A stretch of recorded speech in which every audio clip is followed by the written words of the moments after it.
उमर तुम कहाँ थे? दोपहर को भी सब खाने पर तुम्हारा पूछ रहे थे। अम्मी मैं दोस्तों के साथ था, और आपको कितनी दफा बोला है जब मैं दोस्तों के साथ हूँ मुझे कॉल मत किया करें, मुझे बहुत चिढ़ होती है। जी उमर मेरी बाइक किधर है?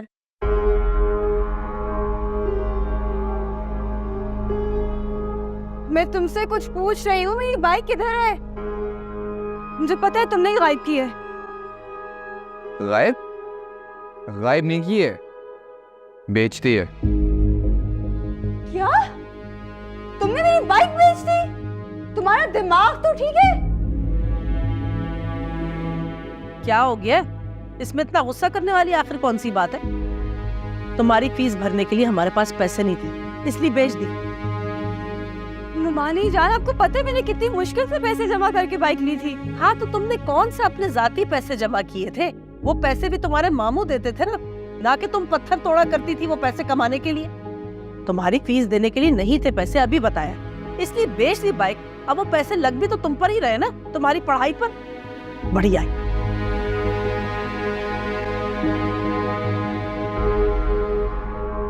कहो तो छोड़ दो। मैं जानती हूँ ये सब कुछ तुमने किया है। अगर बात सिर्फ मेरी फीस की होती ना तो मैं खुद खुशी खुशी अपनी बाइक बेच देती, लेकिन ये सब तुमने अपनी जिद और अना के पीछे किया है उमर। हादिया, मुझे सच में बहुत दुख हुआ है। अगर तुम बोलो तो मैं तुम्हें प्लीज मैं तुम्हें अपनी बाइक पे छोड़ देता। Shut up!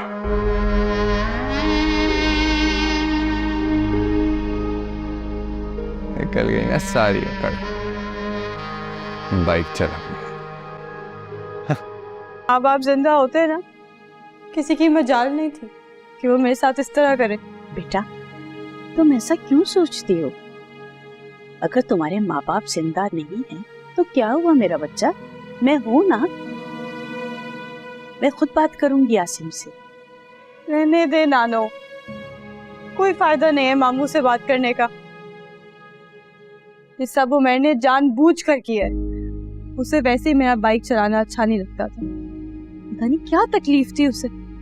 मुझे पता है बेटा, तुम्हें बाइक के जाने का बहुत दुख है।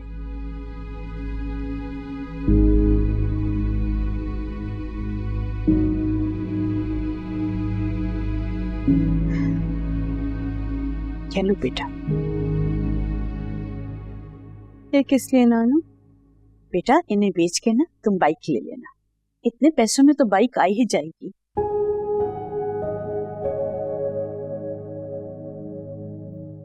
मेरी प्यारी नानो, कितना बड़ा दिल है आपका, और उतना ही खूबसूरत भी। मुझे पता है आप मेरे लिए सब कुछ कर सकती हैं, लेकिन जब आपकी बालियां नहीं चाहिए तो आपके कानों में ही अच्छी लगती हैं। अरे बेटा इस उम्र में क्या प्यारा लगता है, अल्लाह ने मुझे पैसे दिए ना तो मैं दूसरी बालियां ले लूंगी। मैंने कहा ना नानो, मुझे नहीं चाहिए, मेरे लिए आपकी मोहब्बत ही काफी है। देखिए कितनी प्यारी लगता है मेरा बच्चा।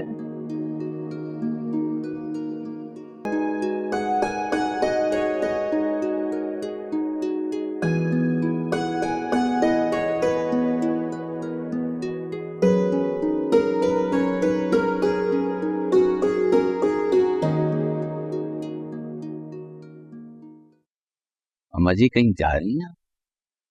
हाँ बेटा, वो हादिया की दोस्त है ना बचपन की, नबीला, उसकी मेहंदी है आज, तो वहीं जा रही हूँ उसके साथ।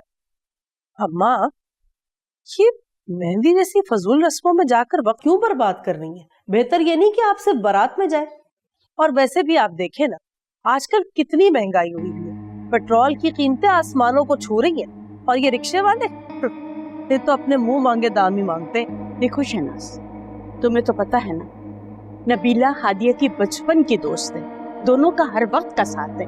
यही तो दिन होते हैं बच्चियों के मिल बैठने के, उसके बाद कहाँ मौके मिलते हैं। अम्मा आप अच्छी तरह जानती हैं कि आसिम के ऊपर पहले ही बहुत बोझ है। हादिया की पढ़ाई है, उसका खाना पीना है, और 100 खर्चे हैं इस घर के। अब इसमें अगर उसकी ख्वाहिशात भी पूरी करने लगे तो फिर तो कुछ नहीं बनेगा ना। अम्मा जी शहनाज ठीक तो कह रही, लेकिन घर के खर्चे कितने बढ़ गए हैं, और फिर इस महीने तो घर का बिल भी बहुत ज्यादा आया है।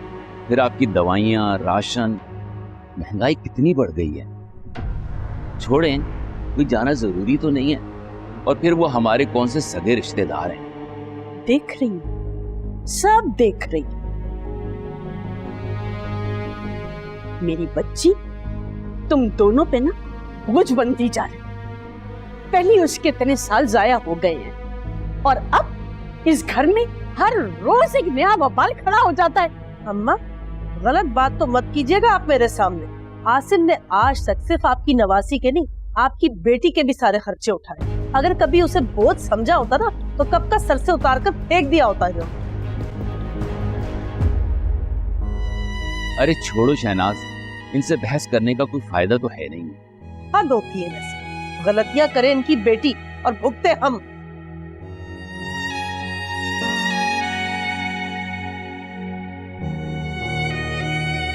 देख रही, सब देख रही हूं। मुंह झुका कर बैठ जाता है।